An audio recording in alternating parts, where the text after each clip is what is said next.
How to pick a lock. Only pick your own locks, or you could wind up in a lot of trouble.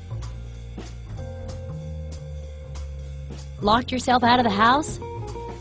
Most common pin and tumbler locks can be picked with a little luck and finesse, so before you call a locksmith, try this.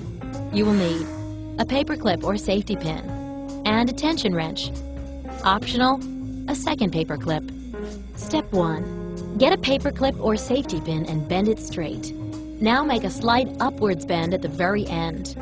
You can buy a professional lockpick set at a hardware store. There's a basic size intended for American locks. Step 2. Insert your wrench into the lower part of the keyhole. That is, the side opposite the one where the key's teeth would go in. Step 3. Figure out which way the lock needs to be turned to open by turning the wrench clockwise and then counterclockwise. You'll feel which way has more give. Step 4.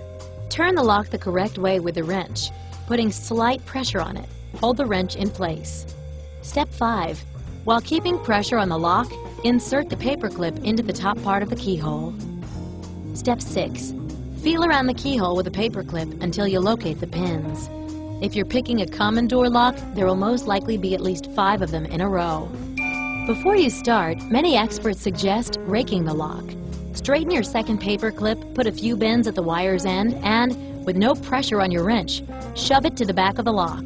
Now pull it out quickly, pressing against the top of the lock while gently turning your wrench. You might just set a pin or 2 that way.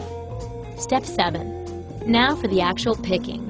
One at a time, push each pin up with a paper clip. Try to feel for the moment when the pin reaches its unlocked position. You should feel a slight give, or even hear a faint click. Start with the pin furthest away from you, then move on to the next. Step 8. As you go, apply slightly more pressure with the wrench until you have all the pins lifted up. Step 9.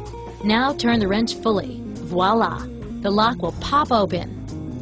Did you know wooden locks were used as far back as 4,000 years ago in ancient Egypt?